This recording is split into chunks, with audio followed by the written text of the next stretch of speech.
Encore une fois, ce soir, que le Seigneur vous bénisse richement. Est-ce qu'on peut acclamer très fort pour la gloire de Dieu? Vous pouvez vous asseoir un peu. L'atmosphère est tellement compliquée. Je pensais qu'on pouvait seulement prier et regagner nos maisons. Je voudrais vous présenter le pasteur Alain. Tu peux avancer, saluer l'église. Ce sont des grands dons que Dieu nous a donnés dans ce message. Vous pouvez l'acclamer très fort.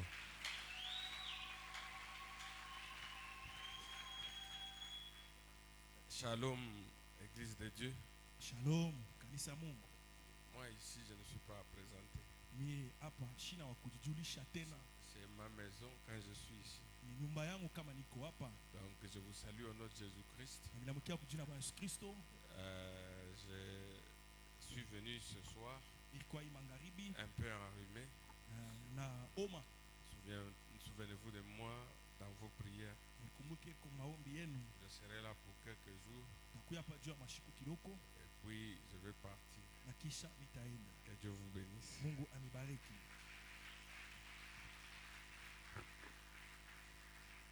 Amen. Amina. Je vous prie de venir debout. Nous allons lire la parole. Nous allons lire dans Hébreux 6, 16 jusqu'à 20. Vous pouvez lire au nom du Seigneur Jésus-Christ.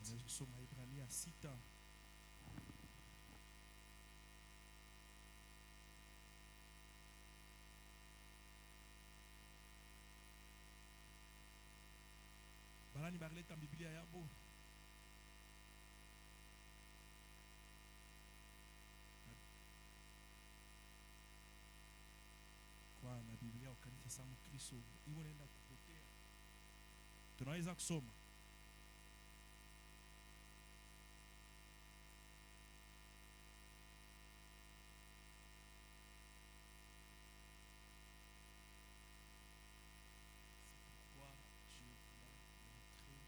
Plus d'évidence que sa résolution intervint par un serment, afin que par deux choses ignorables, dans lesquelles il est impossible que Dieu mente, nous trouvions un puissant encouragement, nous dont le seul refuge a été de saisir l'espérance qui nous était proposée. Cette espérance, nous la possédons comme une encre de larmes sûre et solide. Elle pénètre au-delà du voile, là où Jésus est entré pour nous comme précurseur, ayant été fait souverain sacrificateur pour toujours, selon l'ordre de Melchisédek. Amen. Bienveillant Père Céleste, encore une fois, ce soir, nous bénissons ton Saint-Nom. Nous te prions, Seigneur Jésus, de nous mettre hors du chemin, de parler du haut de cette chair et d'écouter dans les bancs.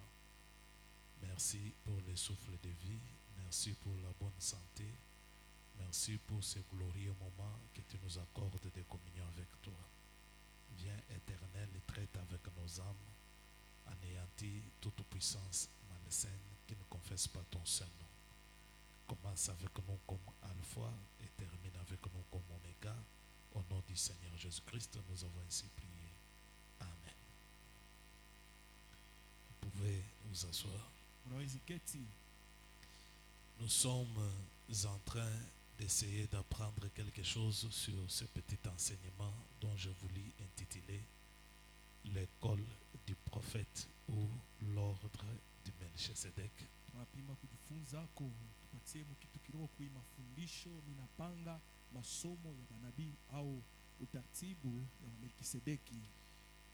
Je crois que nous avons déjà évolué un peu. Mais en lisant la parole, selon ce que Frère Branham nous dit dans Croire en Dieu, prêché le 24 février 1952, paragraphe 92, Frère Branham nous dit ceci: cet extérieur, c'est le péché, Savez-vous cela? Savez-vous que votre corps, c'est le péché? C'est la raison pour laquelle ne cherchez pas à trop soigner ce corps. C'est le péché. Le savez-vous? Il est né dans le péché. Il a été conçu dans l'iniquité. Il est venu au monde en proférant des mensonges. Et ce corps n'a pas été donné à l'homme pour entrer en contact avec Dieu. Si nous allons au paragraphe 93, Frère Branham nous dit ceci. Et c'est pareil pour cette âme jusqu'à ce qu'elle meure et soit ensuite née de nouveau de Dieu. À ce moment-là, cette âme ne peut plus mourir. L'âme qui pêche est celle qui mourra. Mais celui qui croit en moi a la vie éternelle. Alors, une vie immortelle vient dans ce corps. Maintenant, c'est comme un fil qui descend du ciel, comme un noyau au-dedans de l'homme. Eh bien, c'est la partie qui est pieuse. Elle dirige ce corps. Dans la tradition, la voix de Dieu, paragraphe 62-63, la voix de Dieu nous dit, c'est la partie divine qui est dans l'homme. Donc c'est l'âme qui est en toi, qui est la partie divine. Même quand nous cherchons la sanctification, ce n'est pas pour ce corps. La sanctification, c'est pour ton âme. Donnez-moi un amen. L'âme qui pêche, c'est celle qui mourra. Or, je vous avais dit, cette appartenance de l'ordre du Melchisedec, selon Exposé 152, premier tiré, Frère Branham nous dit, nous en arrivons maintenant à la conclusion. Comme le Logos qui sortit de Dieu, le Seigneur Jésus-Christ, le Logos éternel, obtient ainsi le titre du Fils. Dieu lui-même est devenu homme. Il est devenu chair. Il a eu le titre du Fils pour vivre sur la terre comme étant un homme. Mais il était immortel. Il n'avait ni commencement de jour, ni fin de jour, ni généalogie. Il était immortel. C'est là que Branham dit, de même que nous, qui étions ces pensées éternelles, nous sommes devenus hommes dans le temps, étant dans cette mode de chair. Donnez-moi un amen. Mais en toi, il y a une partie divine. Et la partie divine qui est en toi, c'est ton âme. Ton âme appartient à l'ordre du Melchisedec. Ton âme n'a ni commencement de jour, n'a ni fin de jour. Donnez-moi un amen. Je vous ai dit que nos parents biologiques ici, ils ont mis au monde un tas de muscles, comme mon frère Branham nous dit.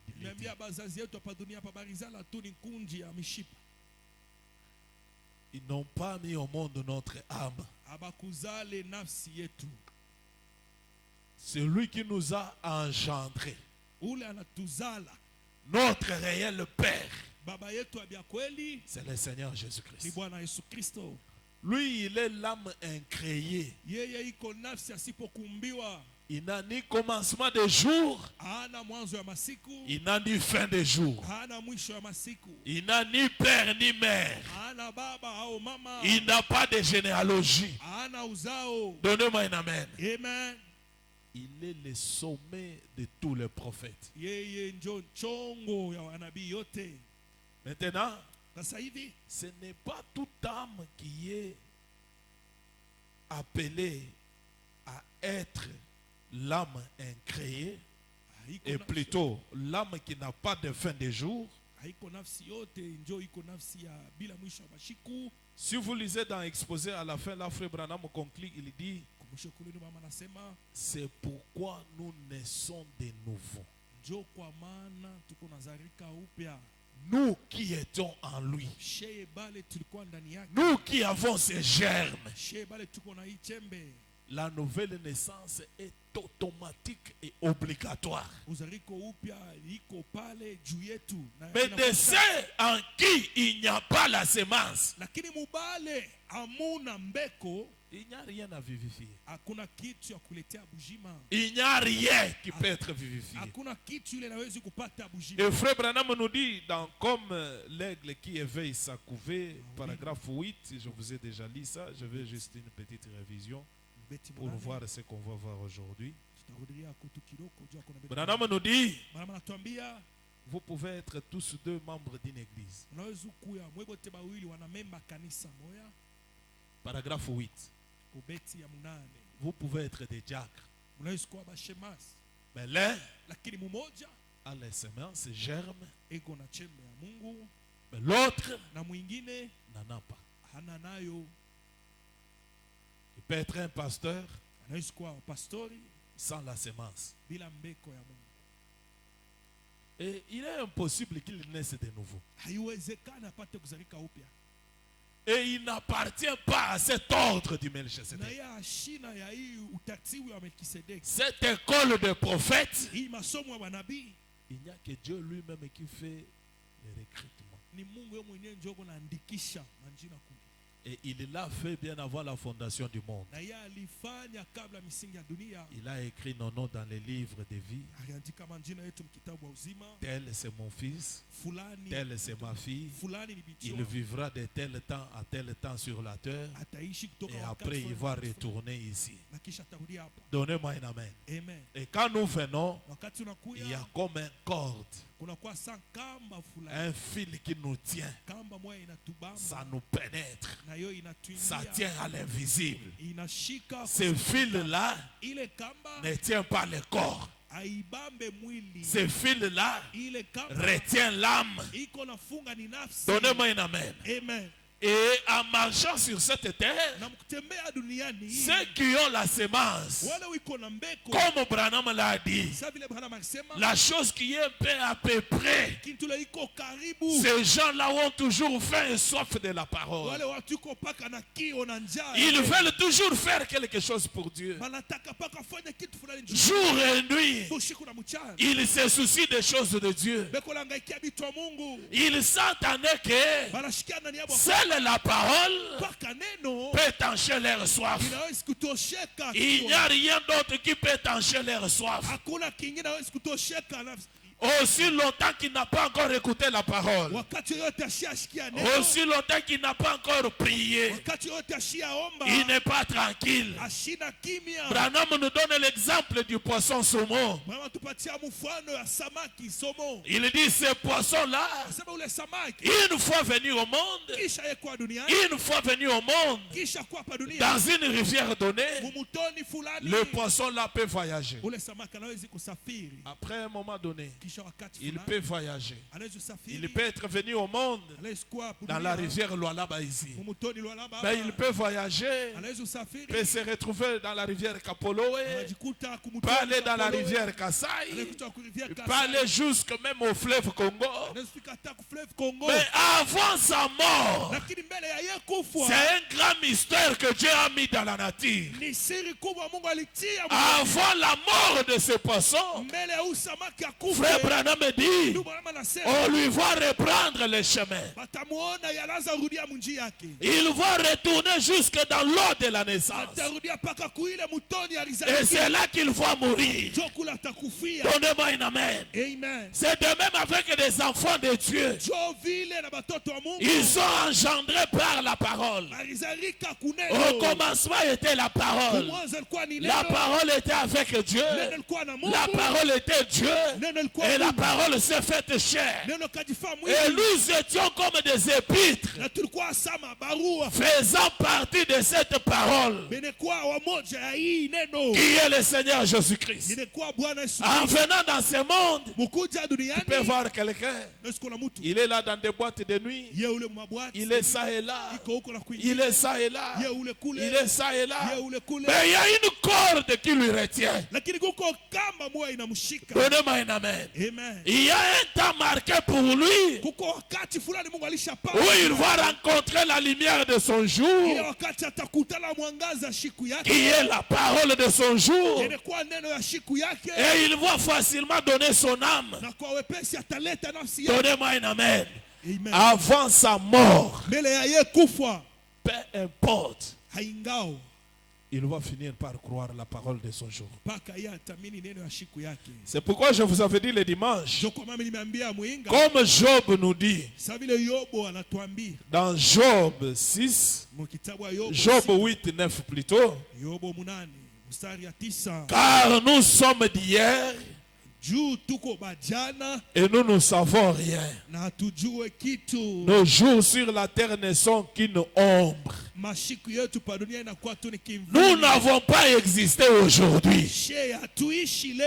Donnez-moi un amen. Nous n'avons pas existé aujourd'hui. Nous avons existé il y a longtemps. Et nos jours sur cette terre, ce n'est qu'une ombre. Et l'une des évidences qui peuvent nous donner un peu de rassurance que nous étions dans la pensée de Dieu et que nous croyons le message du temps de la fin. Donnez-moi un amen. C'est le premier pas. Parce que frère Branham me dit, aucun Élie ne peut pas quitter la terre sans rencontrer le message de son temps. Donnez-moi un amen. Aucun Élie ne peut quitter la terre sans rencontrer le message de son temps. Et frère Branham nous dit ceci dans l'exposé de cette, la plus grande bataille jamais livrée, paragraphe 145. Il nous parle de l'appel d'Abraham. Abraham avait la semence en lui. Il avait le germe de Dieu. Mais regardez Abraham, en venant sur la terre, il a adoré des statues. Il est né dans une famille païenne. Abraham a fait ceci. Abraham a fait cela. Quand il était temps de boire, il a bu. Il a fait tout ce qu'il pouvait faire. Mais quand le moment de Dieu est arrivé, Dieu dit à Abraham, sors de ton pays, sors de ta patrie, va vers le pays que je t'indiquerai. Donnez-moi un amen. Je bénirai tous ceux qui te béniront. Je maudirai quiconque te maudira.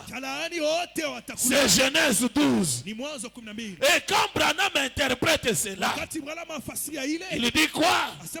Abraham dit, ramasse tes bonnets et tout. Nous partons pour ce pays. Où vas-tu?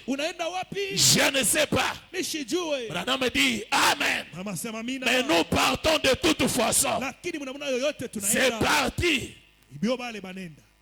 Les bagages sont faits. Et le voilà parti. Branham dit Alléluia. Voilà la vraie parole de Dieu. Je vais attirer votre attention là-dessus. Branham dit voilà la vraie parole de Dieu. Étant un prophète, étant un prédestiné de Dieu, la première des choses à faire, c'est de sortir du monde. Donnez-moi un amen. Et le monde que tu dois sortir, c'est ton corps là. C'est du péché. C'est de la pourriture. La partie divine qui est dans toi doit sortir pour contacter Dieu. C'est ça la vraie parole. Sans cela, non, toi tu ne vis pas la vraie parole. Donnez-moi un amen. Amen. Ces corps, peu importe comment tu peux laver ça, peu importe comment tu peux soigner ça, même si on t'injecte n'importe quel genre de médicament. Je connais un artiste là qui a eu à se faire changer même la couleur de la peau. C'est Michael Jackson. Tout ce qu'il a fait, il s'est injecté des produits pour maintenir la jeunesse. Je n'aime pas vieillir. Je n'aime pas mourir. Il a changé même la couleur de la peau. La finalité, il est parti. Le corps a été déjà maudit. Tu es poussière, tu retourneras à la poussière. Donnez-moi un amen. C'est pourquoi Branham nous conseille, il dit, on ne devrait pas se soucier trop de ce corps. On ne devrait pas trop prendre soin de ce corps. Nous devons prendre beaucoup plus soin de l'âme. Il y a des morts. Donnez-moi un amen. Amen. Ézéchiel en parle. L'âme qui pêche, c'est celle qui mourra. Et le péché, c'est quoi? C'est l'incrédulité à la parole. Je vous avais dit autrefois, le diable, qui est le patron du royaume du péché, lui, il ne croit pas à la parole. Il sait que c'est la vérité, mais il ne croit pas. Et à des fois, le diable ne commet pas d'adultère. Il ne vole pas. Il ne fait pas tout le reste des choses. Mais il envoie les esprits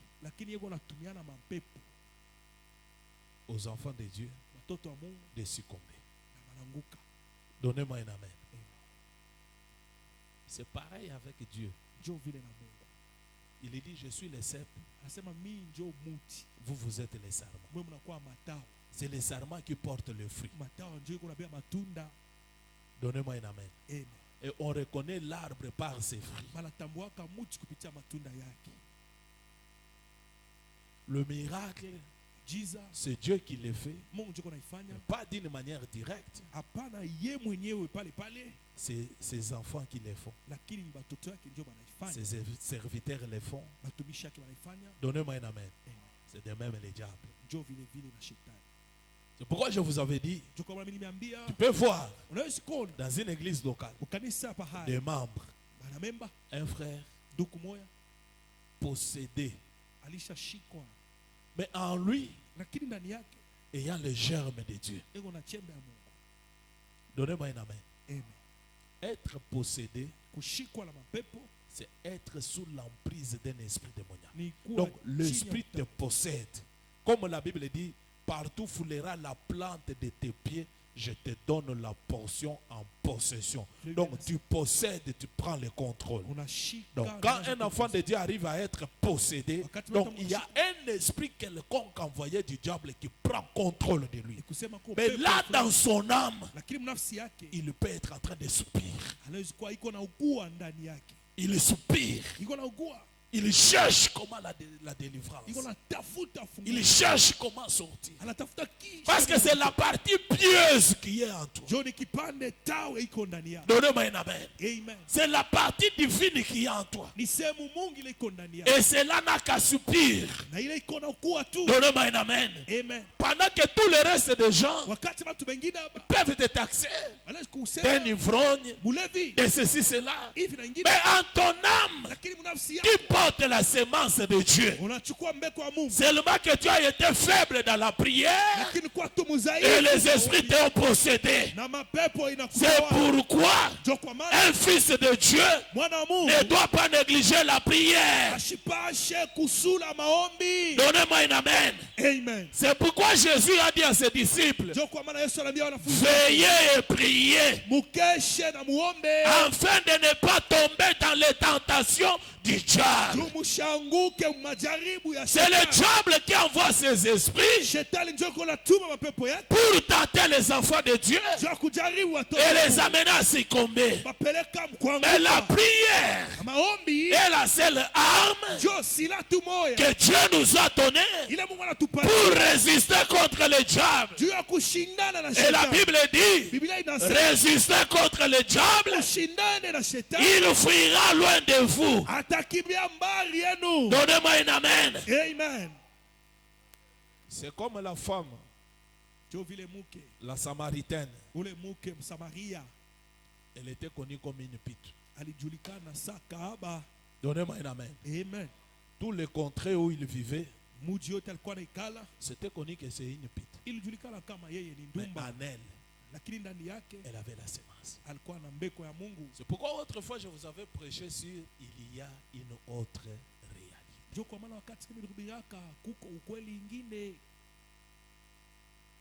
C'est Dieu qui connaît ses élus.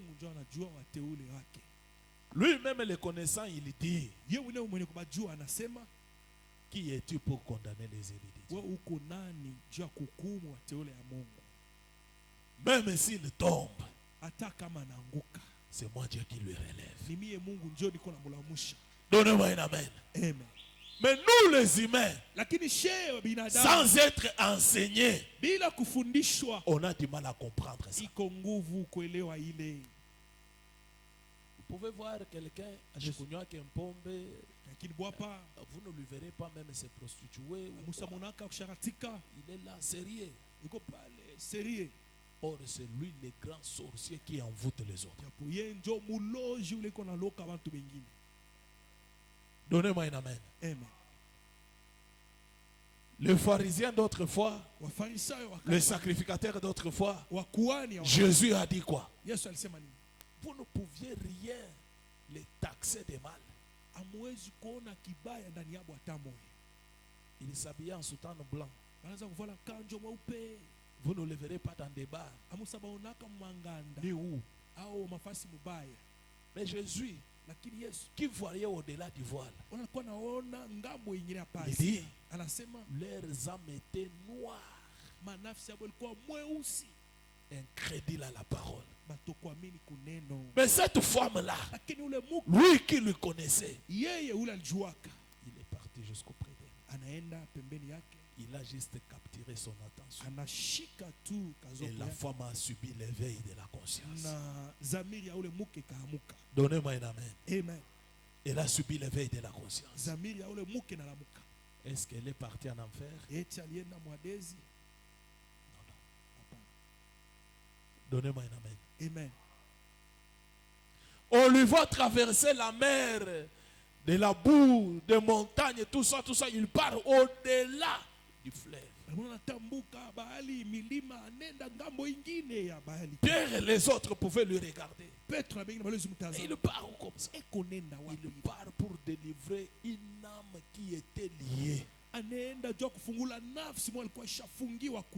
Mes frères, par manque de la prière, tu peux te retrouver sous une possession démoniaque. Donnez-moi un amen. Amen. C'est pourquoi ne négligez pas la prière. Quand nous venons à l'église les mercredis, on est chargé. Ça nous maintient debout. inatuchunga wima. On vient vendredi, Tunakuwa mkazi on tano, est chargé. moto ingine Ça tunaongeza. nous maintient debout. Inatuchunga. On vient la nuit, Tunakuwa bushiku. on est plus chargé. Moto ingine tena. Ça nous maintient la nuit. Inatuchunga. Branham dit, Branham anasema, nous sommes dans un système de chargement et déchargement. tuko maandamano ile ya moto inaingia inapunguka. Tunaongeza Plus on se promène, na zaidi tunatembea. on voit des femmes mal habillées. Tuna banamuke mavala mubaya. Partout il y a de la musique du monde. Fashi yote Il y a de dunia. l'essuyir. Kuna kwa Il n'y a buchafu. pas l'endroit où poser son pied sans Kuna péché. fashi ya kucha mkulu yake bila. Donnez-moi un amen. Amen. Et cela étouffe l'âme. Na ile inafunga nafsi. L'âme d'un élu Nafsi ya mteuli gémit. inaanza kukua. Donnez-moi un amen. Amen. Ça commence à gémir. Inaanza kukua. C'est pourquoi des fois nous chantons. Choko maana tunaimbaka. Ce monde n'est pas chez moi. Hii dunia haina kwangu. Mais plus tu ne viens pas te faire charger, Na vile haukuya kuongeza moto ingine, tu peux être bel et bien la semence, unaweza kuwa mbeko tu kweli kweli, mais tu te retrouves sous possession. lakini unajikuta chini ya utawala fulani. Et personne ne va pas te croire. Hakuna mtu atakuamini. Tu vas pleurer, Utaria, tu vas essayer de t'expliquer. utapima kufasiria, Personne ne va te croire. hakuna ule atakuamini. Arrêtez votre affaire là pour dire que Branham a déjà prié pour nous, Branham a déjà gêné pour nous. Arrêtez ça. Mwache ile kisera ile ya kusema Branham asha kutombeaka, asha kutufungiaka chakula. Un frère m'a dit quelque chose comme ça quelque part. On dit, votre pasteur est là, vous avez encore des veillées de prière. Des jeûnes 3 jours. Kufunga chakula mashiku tatu kukesha Frère, maombi. Branham a déjà prié pour nous. Branham asha kutombea. Ah bon?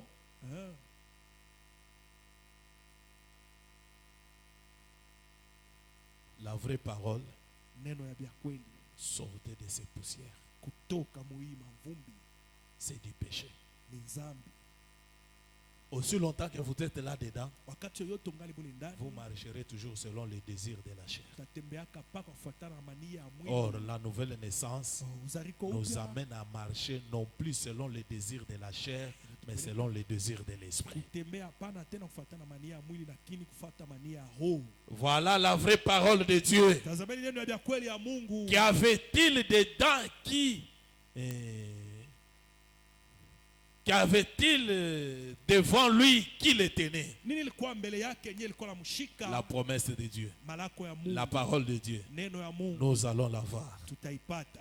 Sépare-toi de ton peuple, Abraham. Achana na taifa yako Ibrahim. Ce qu'il y a, c'est que ce sont des sceptiques Mambo ni batu ya shaka et des na incroyants. batu kuamini.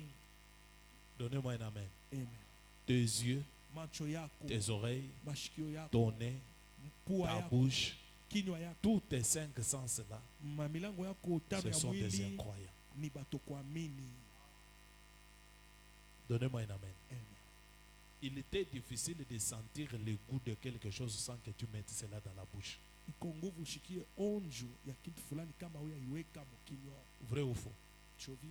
Tu ne peux pas convaincre la bouche Hawezi kuhakikisha kinywa sans mettre cela dans la bouche. ile sawa ya iweka mkinywa. Or, Branham dit, Branham anasema quand tu mets dans la bouche, wakati unaweka tu mkinywa sens le goût, unashika ile tu dis, onjo, ah, ça c'est du sucre. anasema hii En ce ni moment-là, sukari. Ile wakati Ce n'est plus la foi. haiko tena imani. C'est pourquoi il dit, ce sont des incroyants. Ndio anasema ni batu kuamini. Tu ne peux pas vaincre les yeux Hawezi kushinda macho. que j'ai l'argent Anasema niko na makuta pendant que tu n'as pas encore touché ça et compté ça. ile saa auya ibamba na kuibalula. Vrai ou faux? Chovile. Branham dit, Branham anasema quand tu arrives à voir wakati et que unaona tu dis que je crois maintenant, unasema hapa sasa ndio mimi naamini. Branham dit, là ce n'est plus la foi. Haiko tena imani ile. Tu ne peux pas convaincre l'organe de toucher. Hawezi Comme je suis là, Sasa hivi non, je touchais la chair mimi nagusa sans toutefois toucher. ile saa ya gusa. Ce sont des incroyants. Bo ni batu kuamini. La Bible dit, Biblia inasema heureux celui qui croit sans toutefois voir. eri ule anaamini bila kona. En allant par la définition de la foi, Kwenda tu kufuatana na maana ya imani. qu'est-ce que la foi? Imani ni nini? La foi, Imani c'est une ferme assurance, inakuwa hakikisho imara, une démonstration onekanisho de ce qu'on ne voit pas, ya bile atuone, de ce qu'on ne touche pas, bila tuguse, de ce qu'on ne goûte pas. Ile atuonje. Donnez-moi un amen. Amen. Mais si toi, pour croire, il faut toujours que tu voies, Kama wewe jua kuamini inapasha paka uone, c'est que tu es encore dans ça. ni kusema ungali mule Tu n'es pas encore sorti. au yatoka Et ce n'est pas la vraie parole. na haiko sauti ya Mungu abia Tu es kweli. encore dans les péchés. Wewe ungali muzambi. Donnez-moi un amen. Amen. Ce sont des incroyants. Ni bato kuamini Ils vont t'entraîner dans le même pétrin que eux. batakukokota mu magumu ya moya mule bo beko. Ça, c'est de la boue du péché. Hii inakuwa ni matope ya zambi. Ton âme doit sortir, Nafsi yako inapasha kutoka contacter Dieu. na kupatana na Mungu. Aussi longtemps que tu es lié à ça, Wakati yote unafungiwa ça kwa va te drainer dans les mêmes pétrins d'incrédulité que eux. itakukota magumu ya moya kutokuamini nabo. Il te sera difficile de croire. Itakuwa nguvu kwako kuamini. Donnez-moi un amen. Amen. Donc tu seras quelqu'un qui marche non par la foi, Utakuwa mtu ule ashitembe kufatana imani, mais qui marche selon les cinq sens. lakini anatembea kufatana na mamilango. Or, d'après Dieu, kufatana na Mungu. si vous voulez le suivre, Kama unatoa mfuate, suivez-lui par la foi. umfuate kwa imani. Donnez-moi un amen. Amen. Sans la foi, Bila imani vous ne pouvez pas lui être agréable. hamwezi kumpendeza Mungu. Sors de là, Toka mule, sépare-toi achana, et vis pour moi. naishi juu yangu. Qu'est-ce? Ni nini basi? Laisse toute ta conscience Achilia dhamiri yako yote, et tes sens. milango yako ya mwili Je tano. vous avais dit sur la conscience, Nimeambia juu ya quelqu'un peut dhamiri. commettre une erreur, Mtu anaweza kufanya kosa, un enfant de Dieu, mtoto wa Mungu sous l'emprise d'un esprit quelconque, chini ya utawala ya il se pepo retrouve qu'il a fulani, trébuché. anajikuta Tu vas voir que même pour prier, utaona hata juu ya sa kuomba, conscience est toujours liée. dhamiri yake inafungiwa. Souvenez-vous de l'histoire de Denis le corbeau. Kumbukeni ile historia ya Johnny Kunguru. Non, je suis toujours lié. Niko paka Je suis kufunga. toujours lié. Niko kufunga. Où est le fil qui te lie? Kamba ile na kufunga iko wapi? Ta conscience. Dhamiri yako. Et tu ne peux pas monter. Hawezi kupanda. Et pourtant Dieu te dit, Sasa Mungu anakuambia, je suis l'Éternel ton Dieu, niko mbele Mungu wako, qui te guérit de toutes tes maladies, una nakupona magonjwa qui yote, te pardonne de toutes tes iniquités. mwenye anasamea maovu yako yote. Donnez-moi un amen. Amen. Et la Bible nous dit, Branham interprète qu'est-ce qu'une iniquité. Branham anatafsiri uovu ni nini? Il dit, Asema c'est quelque chose qu'on connaît que c'est mal, ni kitu ile unajua kama ni mubaya, mais tu le fais quand même. lakini unaifanya.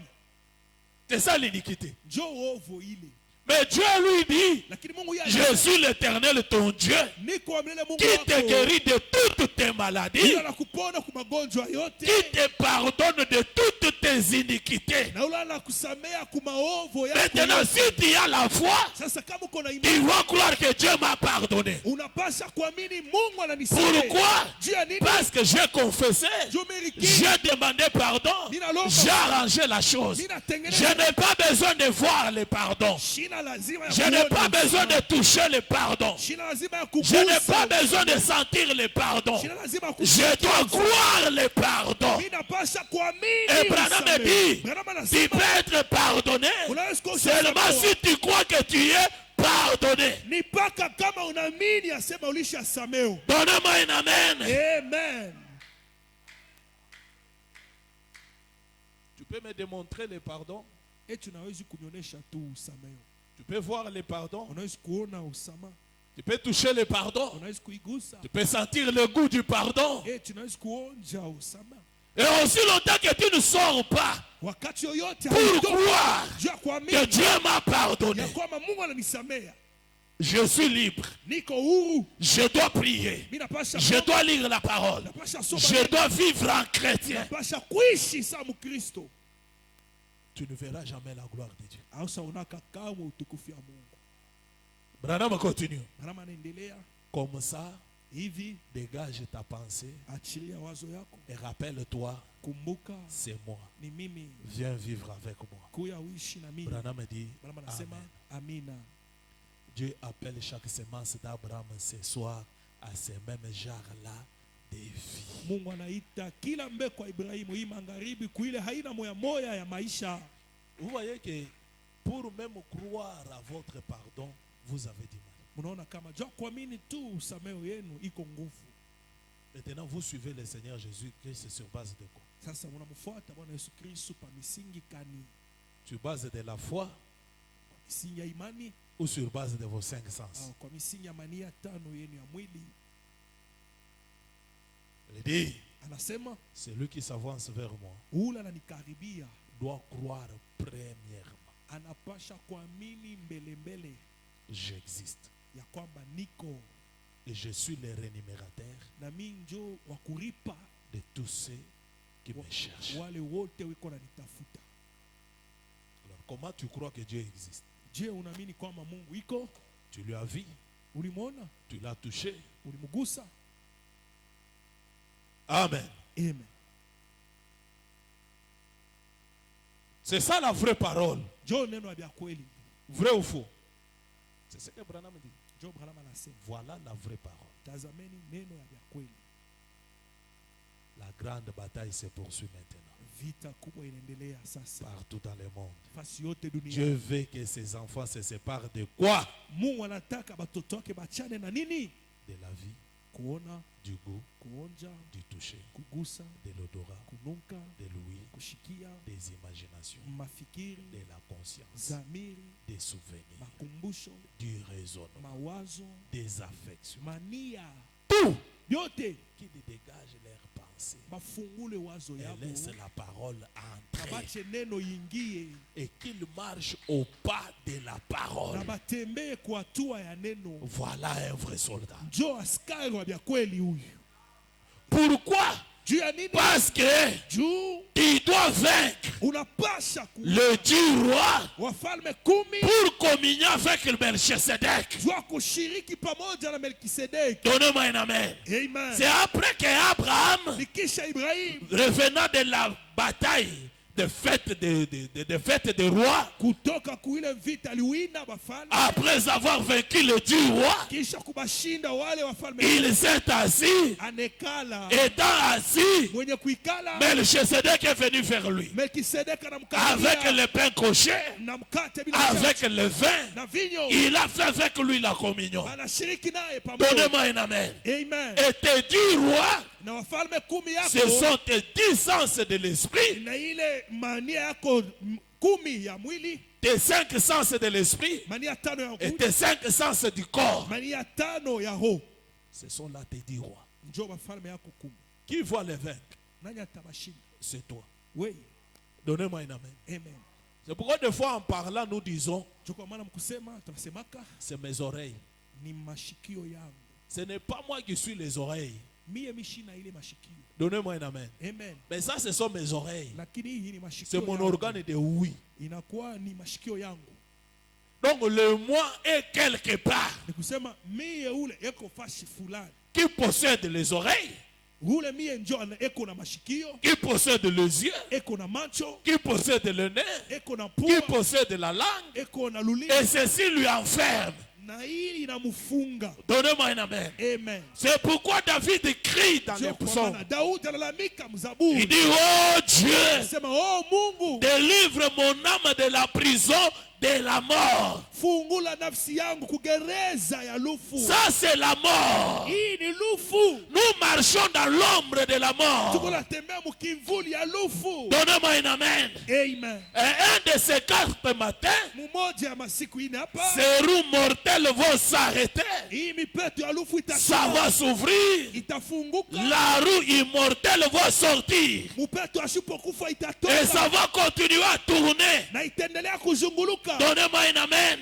Amen. Si tu étais chrétien, Kama ulikuwa tu Mkristo, continueras à être chrétien. utaendelea kuwa Si Mkristo. tu étais prédicateur, Kama ulikuwa tu mhubiri, continueras à être prédicateur. utaendelea kuwa mhubiri. C'est pourquoi Samuel, Ndio kwa maana Samuel même après la mort, atakisha kufa des kwake, années plus tard, miaka mingi baadaye, quand la sorcière d'Andor wakati mulonji yule kuando fait des incantations alikuwa anafanya pour sherehe faire remonter l'esprit de Samuel, juu ya kupandisha roho ya Samuel remonte Samuel anapanda avec sa vieille robe, na kanzu yake ya zamani avec son bâton. na bakora yake. Et pourquoi tu as troublé mon sommeil? Juani nazuru bushingisha. Étant un prophète, Nilikuwa nabii, il revient, anarudia, il prophétise encore. anatabiri Il tena, dit à Saoul, anamwambia Sauli, puisque tu as troublé mon sommeil. vile nazuru bushingisha. Oh, merci Seigneur Jésus-Christ. Asante Bwana Yesu.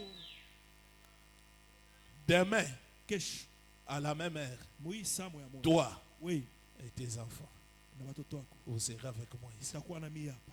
Saoul Saul avait rétrogradé, alirudia nyuma, mais comme il avait la sémence, lakini vile alikuwa na mbeko il n'était jamais perdu. ashikupotee kama. Donnez-moi un amen. Amen. C'est pourquoi Jésus dit Ndio kama Yesu anasema à la croix, kumsalaba, Père, Baba, de tout ce que tu m'as donné, wale wote ulinipatia je n'ai perdu aucun. mishipotesha hata moya. Il est difficile qu'un élu puisse être perdu. Iko nguvu kwa mteule kupotea. Donnez-moi un amen. Amen. Rétrograder, Kurudia nyuma ce n'est pas perdre la vie éternelle. haina ndio kupotesha uzima milele, hapana. C'est perdre le privilège. Ni kupotesha tu mafaida. Parce que quand tu rétrogrades, Juu wakati unarudia nyuma, Dieu t'inflige des punitions. Mungu anaanza kuapiza. Il peut te priver l'argent, Anaweza kukataria franga, il peut te priver la bonne santé, na kukataria afya njema, il peut te priver la maternité. na kukataria kuzala. C'est Dieu. Ni Mungu. Pourquoi Juu ya nini? tu as rétrogradé? Unarudia nyuma. Mais si tu reviens à lui, Kama unarudia kwake, il te redonne tes privilèges. anakupatia tena mafaida. Donnez-moi un amen. Amen. Alors, un élève intelligent Sasa mwanafunzi wa akili cherchera à distinguer. atatafuta kufafanusha. Bien que dans cette école de prophètes, Hata hivi hii masomo ya manabii personne n'a jamais distingué. hakuna mtu asha kupataka distinction. Je suis convaincu d'être un élu de Dieu. Ni kwa hakika kwamba niko mteule wa Mungu, Je dois me larguer à la parole ninapasha kujipanga kunena et faire de mon mieux pour plaire à mon Dieu na kufanya namna yangu yote kumpendeza Mungu wangu et bénéficier de ses privilèges davantage. na kufaidikia mabati zaidi. Donnez-moi un amen. Amen. Il ne faut pas quitter la terre comme un fouillard. Hapana kutoka Biblia saa mtu kuna kimbia. Maintenant, je voudrais vous achoper encore un peu. Inatoa mikwazo yako kiloko. Plus vous rétrogradez, vous ne voulez pas revenir. Na kama unaendelea paka kurudia nyuma aupende kurudia sauti ya Mungu, Branham dit, kama anasema vous risquerez de dépasser la ligne de démarcation. unawezi kutambuka kistari kya mwisho ya neema. Donnez-moi un amen. Amen. Tu rétrogrades, tu dis, oh, pasteur a dit un élu ne peut pas se perdre. Moi, je suis convaincu que je suis un élu. Tu rétrogrades. Basi anasema Branham mtu dit, Dieu asipotea, est capable Mungu anaweza de te laisser aller au-delà de la ligne de démarcation et tu seras calciné, on ne parlera plus de toi. anaweza kuwa Il enlève ton nom dans les livres de vie. anatosha jina yako mkitabu wa uzima. Celui, celle qui en a le droit. Yeye moyo tu ndio iko na ile halali. Regardez les 12 tribus d'Israël. Tazameni makabila 12 ya Je crois Israeli. tribu de Dan Nazani kabila ya Dan, ainsi que d'Ephraïm, si je ne me trompe pas, Efraim kama shidanganike, pour avoir adoré des dieux étrangers vile tu baliabudu ba miungu wa jusqu'à kigeni l'excès. paka kupita. Dieu a enlevé ces tribus-là. Mungu alijima ile makabila. Donnez-moi un amen. Rétrograder Kurudia nyuma pour un fils de Dieu, jua mwana Mungu c'est normal. ni kawaida. Aussi longtemps que nous sommes dans ces péchés, Wakati yote tuko mwizambi, Branham dit, Bwana anasema nous sommes sujets à des erreurs. sheye tutafanya mpaka nkosa, Quand tu dépasses la ligne de démarcation, lakini kama tunatambuka ile mstari ya neema, il n'y a plus de grâce pour toi. hakuna tena neema juu yako. Ce qui reste pour toi, Ile nabakia juu yako c'est le jugement. ni hukumu. Donnez-moi un amen. Amen. Est-ce que je peux attendre une acclamation? C'est là que Branham parle Wale ndio Branham anasema, de la seconde mort. anasemea lufu lwa pili. L'âme est immortelle Nafsi iko ya shipokufwa d'après la création. kufatana maumbile. L'âme est immortelle. Nafsi haiwezi kufwa, Même un coup de balle hata masashi ne peut pas tuer l'âme. haiwezi kuwa nafsi, Même le feu ne peut pas brûler l'âme. haiwezi kuchoma Donnez-moi un nafsi. amen. Amen. Même le poison, Hata sumu ça ne peut pas faire quelque chose à l'âme. haiwezi kufanya kitu Ce kunafsi. n'est que le patron de l'âme lui-même Ni paka bosi wa nafsi mwenyewe qui va anéantir les âmes pécheresses njo anaweza kumaliza kubomola manafsi ya kufanya dhambi à la seconde mort. kulufu lwa pili. Donnez-moi un amen. Amen. C'est pourquoi on ne croit pas à l'enfer éternel. Njo kwa maana tuamini adesi ya milele. S'il y avait l'enfer éternel, Kama kulikuwa ile geena milele, alors on va aller. Il n'y aura pas la différence entre nous les chrétiens qui vivront éternellement et les pécheurs. Branham dit on ne croit pas à un enfer éternel. atuamini Ils vont aller geena dans les milele. lieux de tourment. Ils vont souffrir si c'est 1000 ans après. Tena maana- Dieu lui-même, pas même Lucifer, Hapana ibilisi, Mungu ye Dieu mwenyewe. lui-même, Mungu ye mwenyewe. c'est lui qui a le pouvoir Yeye ndio kwa mamlaka de tuer l'âme. ya kuua nafsi. Pourquoi? Juu ya nini? Parce que c'est lui le créateur de l'âme. Juu yeye ndio muumbaji ya nafsi. Quoi il dit dans Ézéchiel, Asema mwa Ezekieli, toutes les âmes manafsi yote m'appartiennent. ni yangu. Avec semence Na mbeko ou sans semence, hata bila mbeko ça appartient à Dieu. yote ni ya Mungu. Donnez-moi un amen. Amen. C'est compliqué. Vya nguvu, C'est compliqué. vya nguvu. Maintenant, cette âme, Sasa hii nafsi pour que ça puisse quitter, juu ipate kutoka. comme Frère Branham le dit là, Sasa vile ndio mama asema pale. comme Abraham, Sasa vile Ibrahimu allant dans un pays mwenye kwenda mwinchi où il ne connaissait rien, ila ashikujua où il n'avait jamais été. mula shia enda Mais ce qui lui tenait, ile kwa mshika c'était la promesse. ilikuwa ni malaka. C'est la parole. Neno Branham dit, mama anasema l'âme doit être poussée à bout. nafsi inapasha kubaniwa kumwisho. Donnez-moi un amen. Amen. Dans être poussé à bout, Mkusukumwa kumwisho. prêché le 1er septembre 63 soir, Tarehe moja paragraphe 74. ubeti sabini. Frère Branham dit ceci. Ndio mama anasema hivi. Nous savons qu'il est vrai que Dieu rencontrera une âme qui est poussée à bout. Tunajua kwamba ni kweli Mungu atakutana nafsi ile ishafika kumwisho. Quand tu te sentiras fatigué avec tes 5 sens, Wakati utachoka na ile mania yako tano ya mwili. tu te sentiras fatigué avec ton organe de vie, Utachoka na macho yako hii. tu te sentiras fatigué avec les médecins. Wakati utachoka na waganga, L'âme commence à gémir. nafsi inaanza kukua. Tu es là à l'église, Uko pale ukanisa, dans des veillées de prière, kesha maombi, dans des jeûnes de prière. funga chakula. Donnez-moi un amen. Amen. Tu es là en train de prier. Uko pale kunaomba, L'âme gémit. nafsi inaukua. L'âme étant poussée à bout. Nafsi inafika C'est kumwisho. alors que tu peux rencontrer Dieu quelque part. Ndio pale utakutana Mungu fasi fulani. Donnez-moi un amen. Amen. Branham dit, Branham anasema nous savons qu'il est vrai que Dieu rencontrera une âme qui est poussée à bout. tunajua kwamba ni ukweli Mungu atakutana nafsi ile ishafika kumwisho. Eh bien, Mzuri. nous savons tout cela. Tunajua ile yote. Mais d'habitude, Lakini kwa zowezo il faut que quelque chose nous pousse dans ces désespoirs. inapasha kuwe kitu fulani kinatuingisha, tunapunguza Dans imani yote. cet état où nous sommes poussés à bout. Mui hali tunafika kumwisho. Il faut que quelque chose le fasse. Inabidi kitu fulani ifanye. Ça peut être la maladie, Inaweza kuwa magonjwa, ça peut être la pauvreté, inaweza kuwa maskini, ça peut être des difficultés. inaweza kuwa mateso magumu. Donnez-moi un amen. Amen. Ça peut être même, je ne sais pas quoi. Shiwe kama ni nini inaweza kuya. Tu pars chez le médecin, Unaenda kwa dokta, il n'y a pas de suite. hakuna. Tu écris, j'ai l'honneur, Unaandika niko na heshima, niko na heshima, il n'y a pas d'engagement. hakuna kazi. Donnez-moi un amen. Amen. Tu te retrouves dans des désespoirs Unajikuta tumaini yote inaenda. et tu relèves ta tête, Unaosha kichwa hii, tes yeux macho vers Jésus. kwa Yesu sasa. Tu commences à prier. Unaanza kuomba. Étant poussé à bout, Ushakufika kumwisho. quelque chose te plonge dans les désespoirs. Kitu fulani kinakubeba tumaini yote. C'est Dieu qui le fait. Mungu ndio anaifanya. Tu as longuement prié pour un enfant. Unaomba wakati mrefu juu ya mtoto.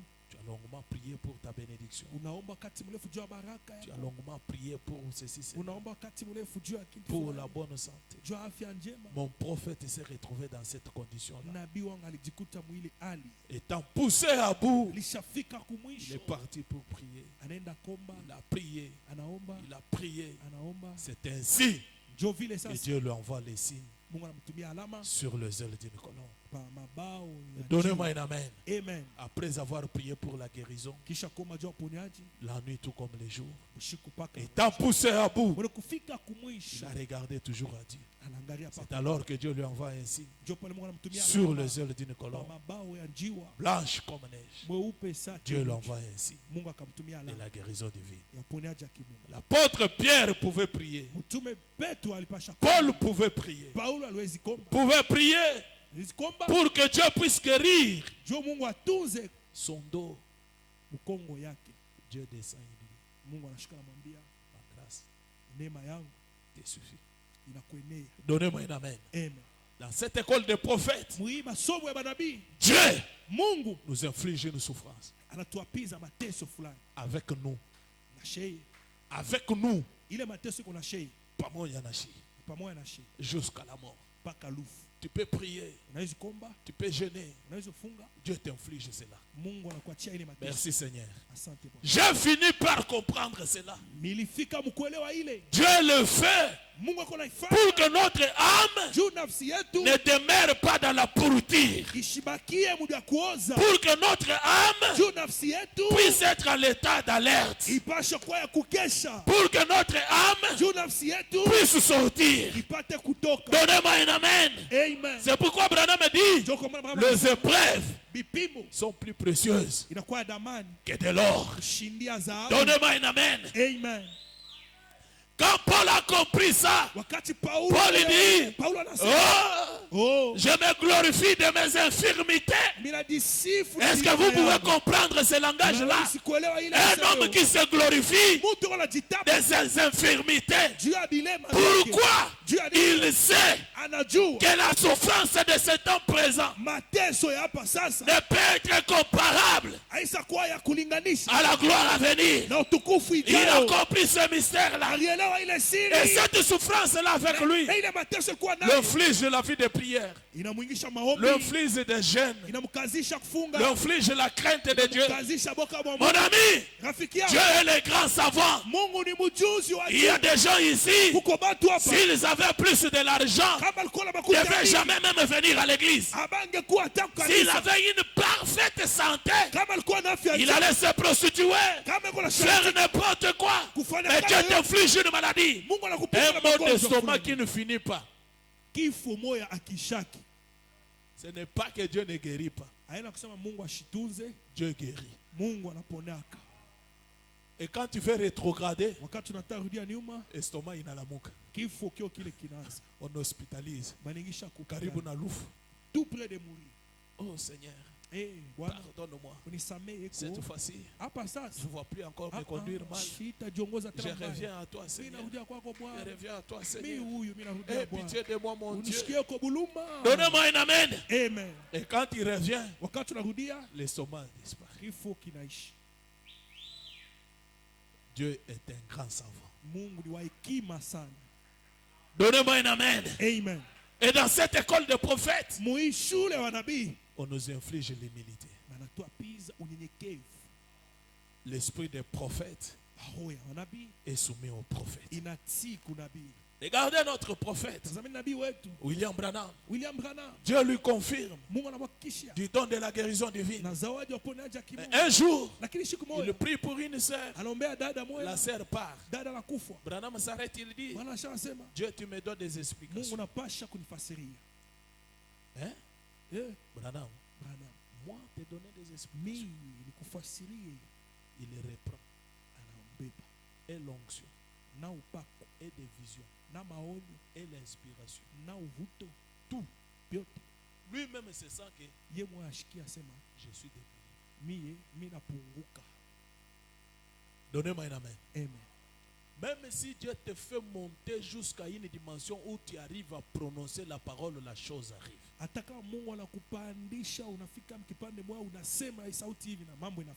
Sois humble. Donnez-moi un amen. Dieu peut te faire toucher les touches lui-même. S'il est levé. Un prophète n'a jamais été orgueilleux.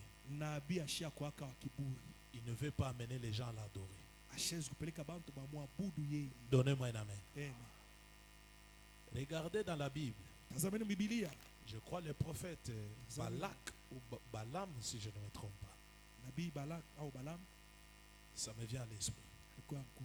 Il est monté au point qu'il a oublié que c'est Dieu qui a fait de lui ce qu'il est. Alipanda mkipimo anasabu asema Mungu njoo amfanye apande vile.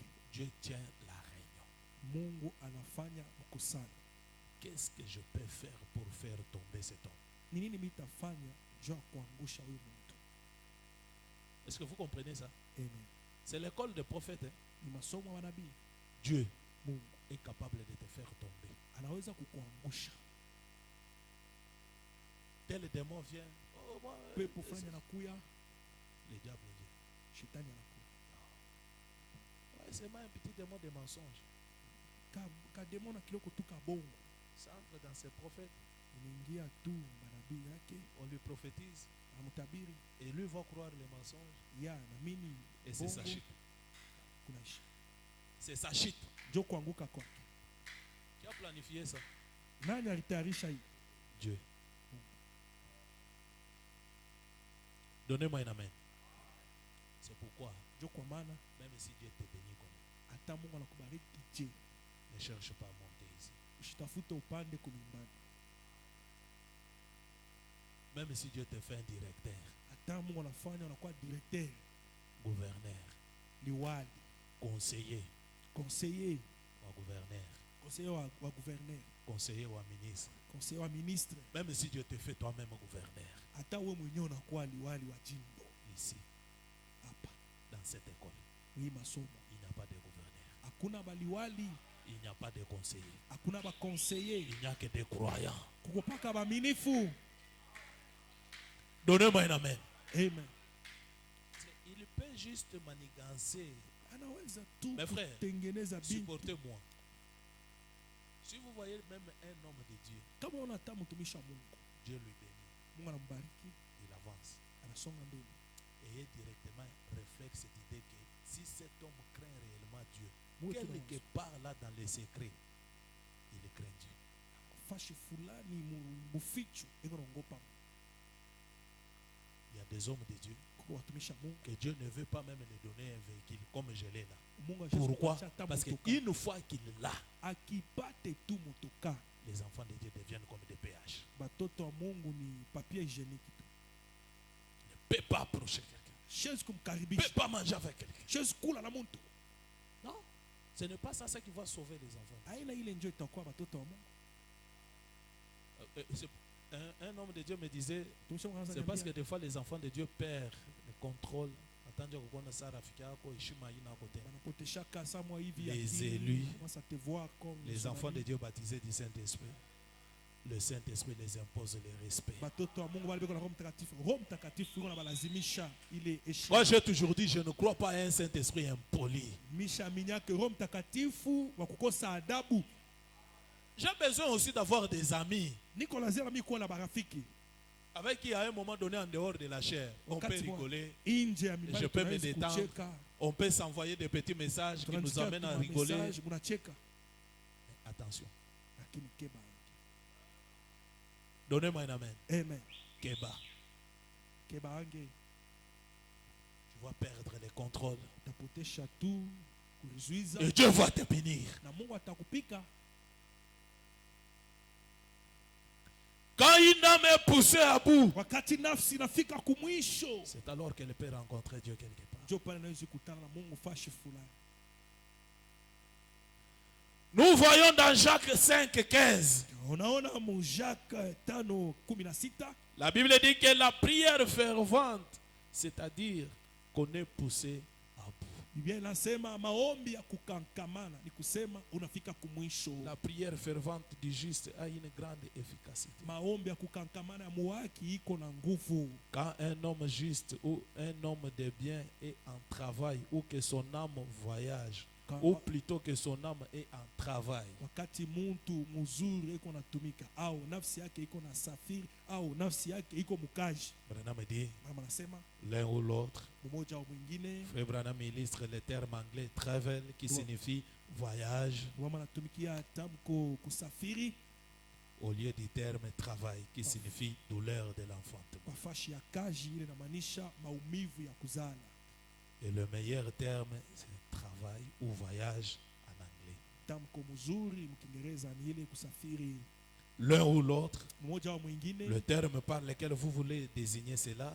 Tamko ile mnataka kuisema. Mais quand une âme est poussée à bout, Lakini wakati nafsi inafika tandis qu'elle travaille, wakati kuna tumika, la prière fervente d'un homme qui peut montrer les signes produit quelque chose. maombi ya kukankamana mtu anaweza kuonesha alama iko naleta kitu fulani. Branham dit, voyez-vous, Anasema unaona quand on entre en travail, wakati unaingia mkazi on est poussé à bout, unafika kumwisho, l'âme nafsi peut produire quelque chose, inaweza kuzala kwa kitu fulani, peut rencontrer Dieu inaweza kukutana na Mungu et cela peut produire quelque na chose. ile inaweza kutoa kwa kitu fulani. Est-ce que je peux entendre un amen? Amen.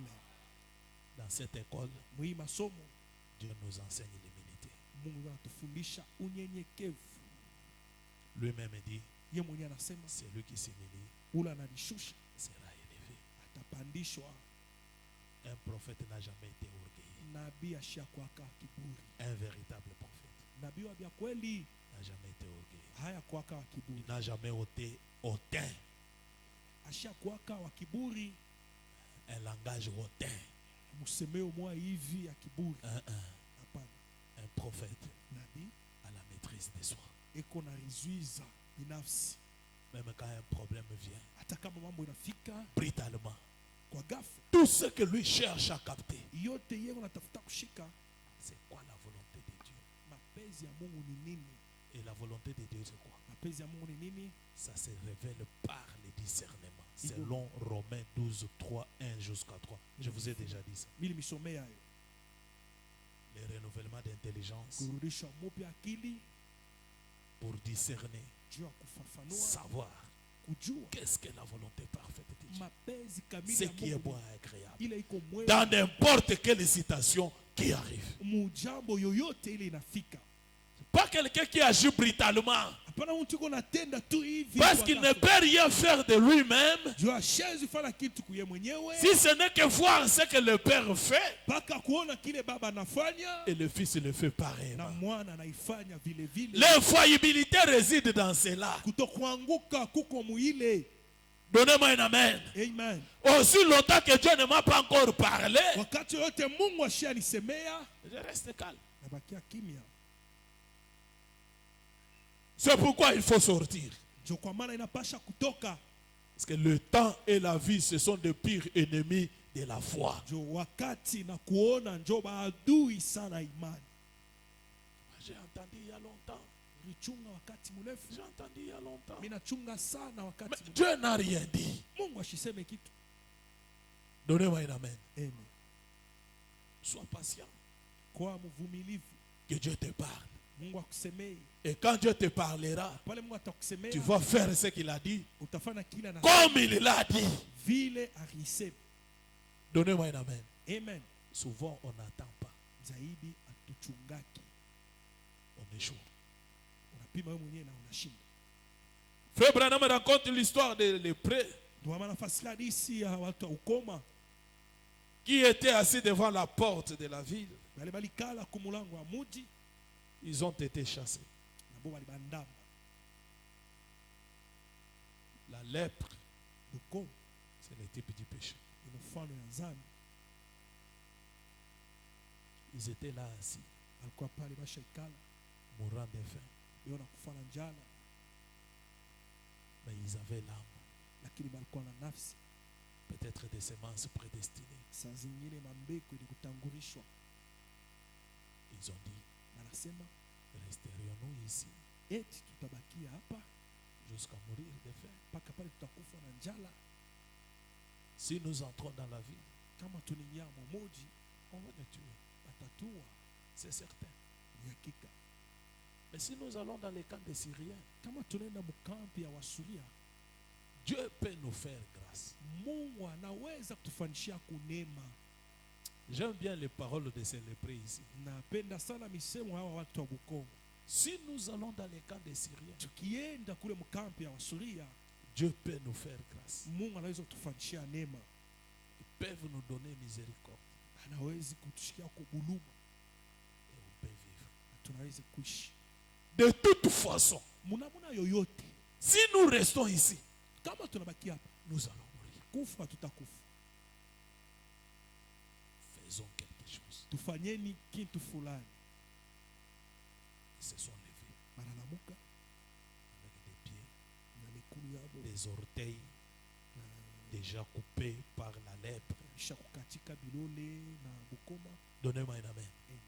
Cependant, Ile saa le prophète avait prophétisé au roi. nabii atabiriaka mfalme, Il lui a dit, anamwambia il y a eu tellement famine dans les camps. kulikuwa njala sana Il y a eu mkampi, ceci, cela. kulikuwa hivi na vingine. Les gens commencent à se manger eux-mêmes. Watu wanaanza kuriana bo benyewe, Mais demain, lakini kesho il y aura la nourriture kutakuwa chakula, en abondance. chakula ya mingi. Par quelle magie? Kupitia majendekani Je ne sais pas. shiju. Donnez-moi un amen. Amen. Dieu travaille dans les deux tableaux. Mungu anatumikaka mu bibao biwili.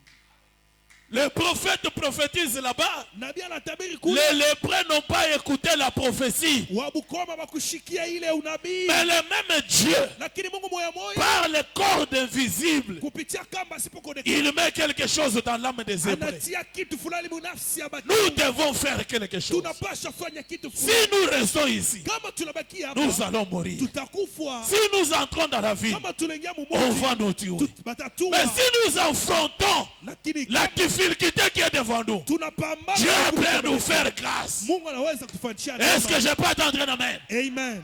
Tu peux affronter ce qui est devant toi. Unaweza pambana ile Dieu peut yako. te faire Mungu grâce. anaweza kufanyishia neema. Ne sois pas une âme superstitieuse. Usikue nafsi ya boka boka. Sois une âme surnaturelle Kwa nafsi ya masajabu. qui croit tout, Unaamini yote. qui espère tout, Inatumainia qui yote. croit qu'avec Dieu, Ile naamini pamoja na Mungu tout peut arriver. yote naweza fika. Donnez-moi un amen. Amen. Ils se sont levés. Kwa bale banalamuka. Ils se sont engagés Banaenda vers le camp des Syriens. Banaenda mkampi ya Les Syria. grands Jéhovah, Jehova mkubwa. Dieu pourvoyeur. Mungu akutayarisha.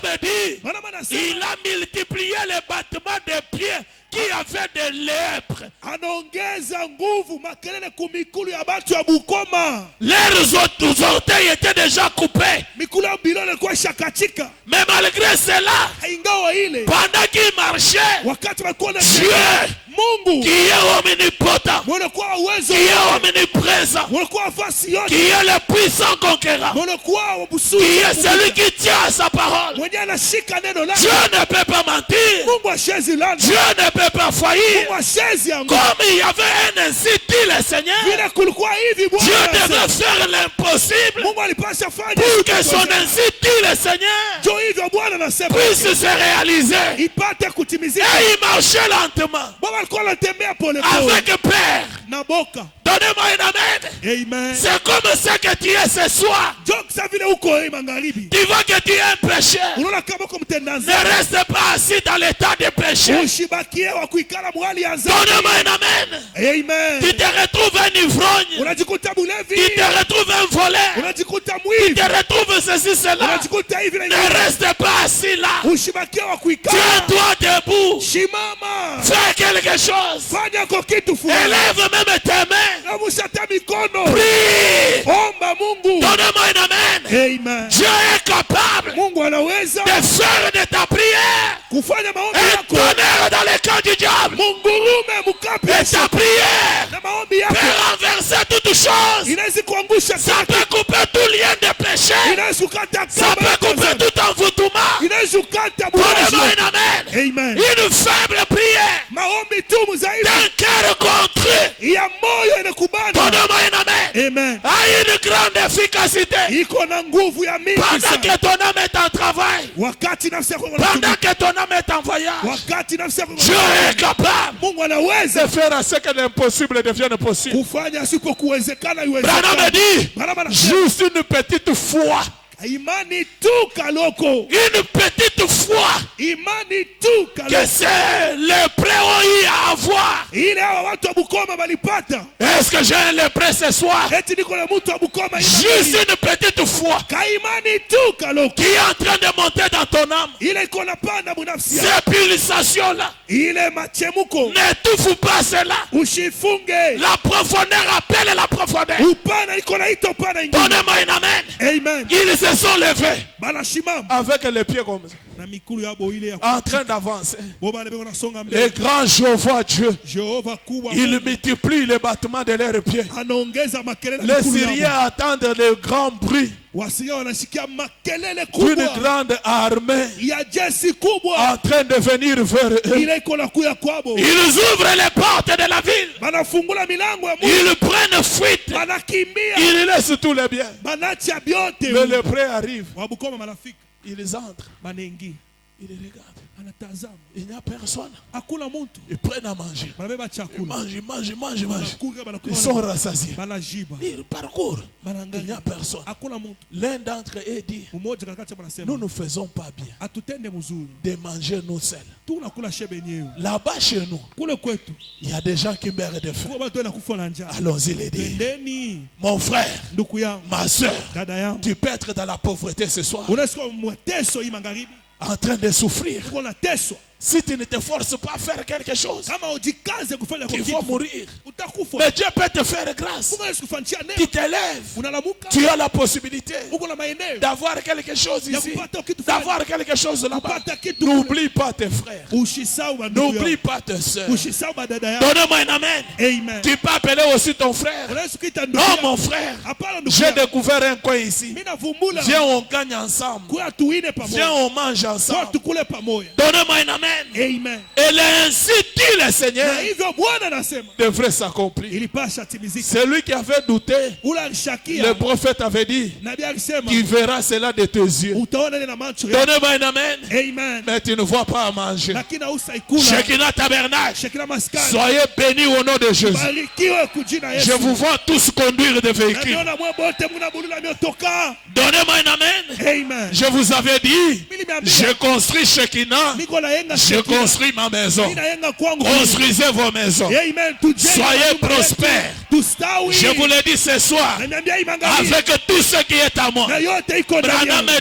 dit, Branham un anasema prédicateur mhubiri du Nouveau Testament, wagano mupya derrière la chair, nyuma c'est mibale un prophète. ni nabii. Laisse-moi prophétiser sur vous. Uniache nitabiri tu. Comme Ézéchiel l'avait fait. Vile Ezekiel Est-ce que ces ossements eti hii mifupa peuvent-ils revêtir le nez inaweza kuvua avec mwili la parole? na neno. Vous allez revêtir le nez. Mutavua mwili, Vous allez construire. mutajenga, Vous allez conduire. mutabulua, Vous allez porter des enfants. mutabeba Ne batoto. doutez pas. Mushishakie Juste une petite foi qui monte. imani kiloko tu. Accrochez-vous à cela. Muambatane Vous mwili. qu'on a appelé stérile, Mwebale balita vous batoto. allez porter des enfants. Mutabeba batoto. Dieu va faire de vous Amen. de joyeuses mères Muwe au milieu de vos enfants. katikati ya C'est la batoto. parole de Ni Dieu. neno ya Mungu. C'est ainsi dit le Ni Seigneur. hivyo Bwana Que ça s'accomplisse dans vos vies. na yo itimizike kwa Construisez maisha yenu. des maisons. Mujenge maeneo. Soyez remplis du Saint-Esprit. Ujaziwe na Roho Mtakatifu. Soyez des gens nés de nouveau. Muwe batu wenye Soyez des étoiles qui brillent dans cette Muwe ville. manyota kwa Qu'on ngao parle mwili. de vous. Baseme tu. Prospérez à tous égards. Mustawi Si mubyote. tu doutes, Kama unashakia il les verra de tes yeux. utaiona na macho Mais tu yako. ne seras pas participant. Lakini hausa kuwa Pour mmoja. ce soir, Joai magharibi. que Dieu vous bénisse richement. Mungu amibariki sana.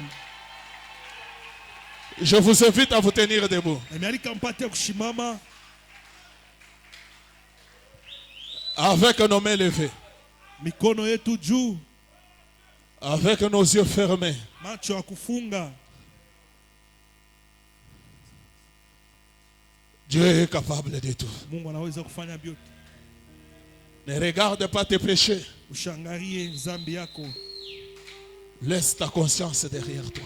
Acha zamiri yako kumukongo yako. Il y a une partie pieuse en toi. Kuko sehemu tawi ndani yako. C'est ton âme. Ni nafsi yako. Laisse cela sortir ce soir. Acha ile itoke magharibi. Ça peut rencontrer Dieu quelque part. Inaweza kukutana Mungu fashi fulani. Et jamais personne n'a rencontré Dieu et resté la même personne. Na kuya kwaka muntu anakutana na Mungu anabaki mtu moya moya. Si quelqu'un rencontre Dieu, kama mtu anakutana na Mungu, quelque chose se passe. Kitu fulani inapitakana. Si tu étais pauvre, kama ulikuwa masikini, tu deviens riche. unakuwa mtajiri. Si tu étais malade, kama ulikuwa mgonjwa, tu reçois la bonne santé. pokea afya njema. Si tu étais pécheur, kama ulikuwa mtenda dhambi, tu deviens véritable chrétien. unakuwa mkristo wa Un kweli. véritable fils de Dieu. Mwana Mungu wa kweli. Avec nos mains levées, mikono yetu juu, les yeux fermés, macho ya kufunga, prions tous le Seigneur. tuombe bote Bwana.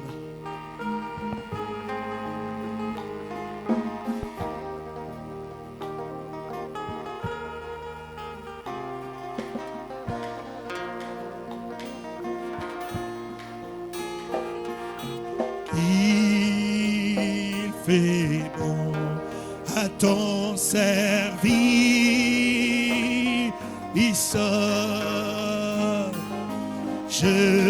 Jésus, mon sauveur.